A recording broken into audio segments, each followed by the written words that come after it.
Oh, you don't have to videotape me. Come on. Jesus.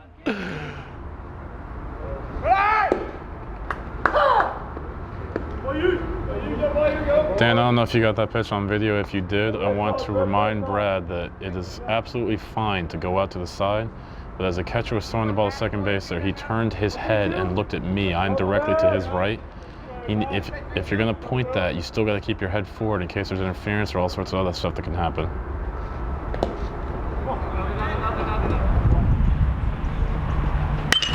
Yeah, baby! Tim went out.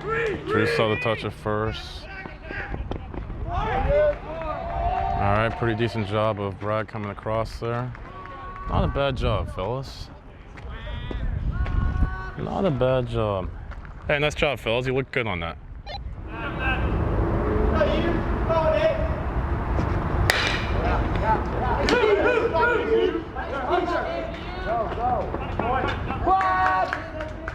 Hey, Dave, you see where you are right now? Take a step to your right. Take a step to your right. I want you to be right there when he touches first base. All right, right there, you saw him about 4 steps to your right as you were approaching first. Bust your butt down there and then be sitting there watching him when he touches it. Make sense? Good. Brad and Tim, when you're on the bases, it doesn't matter what the situation is, between pitches, take a look at your outfielders and get an idea where they are. It'll help you with your reads on balls hit out there.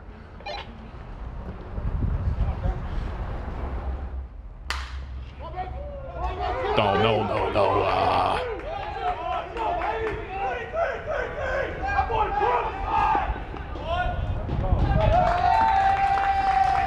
All right, I don't know if this is being picked up in the video or not, but remember that, yes, it's a good job to have your head on a swivel as a plate umpire there, because the first base umpire went out, so the plate umpire's got the responsibility for the touch, okay? But don't, make sure you're coming up there for a reason, so don't not do your reason. So what he did there is he turned to look to see his partner, which was phenomenal. I love the fact that he looked to see if the third base umpire is coming up, but he turned to pick him up at the moment that the batter was touching first base, so his head was completely turned when he touched first. So just be aware of stuff like that, okay? You're coming for a purpose, make sure you fulfill that purpose. Hey, Drew, do me a favor. Dan wants you to step up so your heels are on the grass dirt line, just to see what it's like. Just give it a shot, see what you think. That is, you were allowed to do that in college mechanics, right? I mean, it is an option.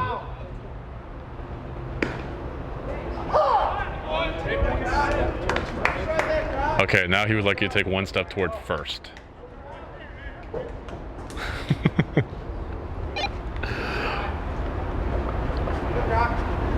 Now do a jumping jack.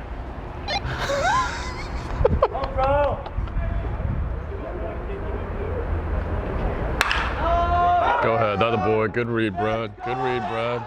That's all right. Nothing wrong with that.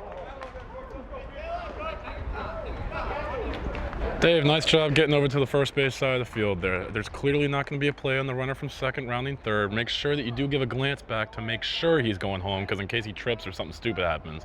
But you do want to get on the other side. That was a nice job. Brad, way to go out on that. That's one of those run, read, reacts. The ball's clearly going to be a fair foul decision. Good read. Nice job all the way around.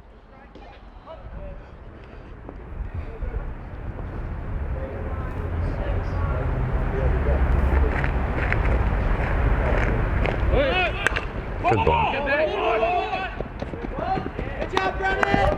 Brad, look where you are right now. Look where you are right now. Remember what Dave was talking about this morning about picking one side or the other? You're straight line to first base. So either come way in or come way out into the dirt. But either way, you don't want to get stuck in that baseline right there between second and third. Sorry, I forgot to say Brad before I said it. I'll say it before.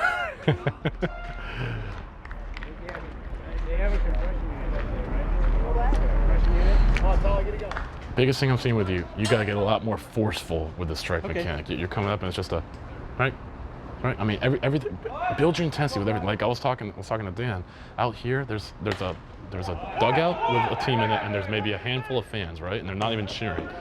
So we should be able to hear when you call ball. I'm not saying you got to be like, ball, but we should be able to hear it from this distance. So it should be, ball should be audible to the dugout, strikes audible to stands. So if a ball out of the dugout in this scenario, we should be able to hear it here. And then you strike, really snap that strike mechanic off. You know, you're a big guy, use yourself. Get big with your mechanic, you know? Your timing seemed okay. I think you got a little quick, just from time to time on maybe close pitch or something. I mean, I don't know about strikes. I look fine from here, but you tell me. Hey, I got to get one shot in on you, right? Okay, I'm all right with that. Brad, just hang out. Just hang out. Stop. Stop. Yeah, there you go. All right, Dave, I have no problem with what you just did. But I think if you read that, once the ball got by him and you can see him running towards second, you know he's going all the way to third. You are more than welcome to go ahead and get outside. But the flip side is you're also reading that there's not a play, so there's no need to go outside. So I'm totally fine with what you just did. I just want to present an option to you. If you feel like you want to get outside there, you can. But you were fine with what you did also. Ruh-roh, I go. Yep, there you go. Another boy. Nice job looking at him, Drew. You saw him go out. Did he catch it? Get all the way in there. Get all the way in there. Out. Drew, look where you are. Look where you are right now. I'd get even 2 steps closer. Yeah, get right up in there, man. That's going to be a freaking wet. And not only that, but if that throw's not on line, it turns into a tag play. If you're closer, you'll be able to get around too. You know what I mean? So maybe right in there. Yeah, great job coming back over. Everything was good. I'm just trying to get you in a better position in case something screwed up happens.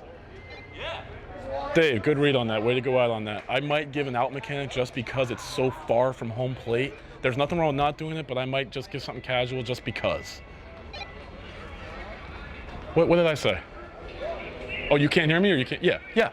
Oh, did you give one? I wasn't watching you. See, I keep screwing up and it's on the video and now you're all gonna laugh at me tonight. How about, you know? The guy at third never even tagged up. He came about quarter of the way down. Yeah?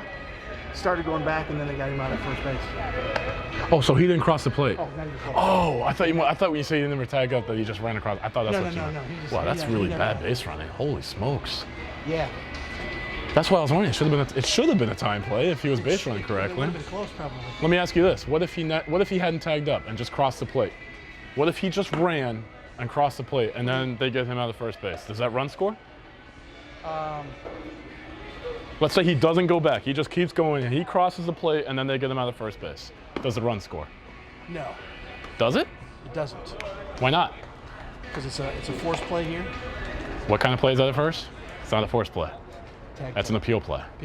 I know it's a live action, but it's still an appeal play. All right, so you've got a time play there. So if he crosses the plate, you would have to indicate that run scores, score that run. Now they have the option. They can appeal, and when can they appeal? Because that'd be the second out anyway first, so they've got all the time in the world to appeal. Well, the ball's still live, so they can just throw it. Right, yeah. And if they appeal it, then he's out, and then no run scores. Uh-oh, I lost Danny. Where'd he go? Where's Waldo? Let's say you get a runner on second or second and third, and it's less than 2 outs. So where are the umpires going to be? You 1 in the middle, you 3 on the wing, right? Okay, so now there's a base hit to the outfield, and the runner from second is going to score easily. They're not trying to throw him out, they're just getting up to run, right? If you're the third base umpire, what do you think you should do? You're the third base umpire. Should you? Think about the concept we just talked about with why we kept the umpires where they were, to have a guy in front and a guy behind, right? So now if I'm the third base umpire and there's a line drive hit to the left fielder, one hops him, he catches it, he's not trying to throw him out, the runner scores easily from second base. Where are you going to be for the next play anyway? You're being second base. Right? So why not, after you see that runner from second, touch second, commit, and he is going to score. There's no chance he's coming back. He's going to score. Why not come across second base while the ball's alive? Because now you're going to be there and you have an umpire in front and an umpire behind, and you got to go there anyway. So all you're doing is just speeding up the transition as it is, and you're there in case something stupid happens. You know? And that's not in the slide. That's just, something to think about.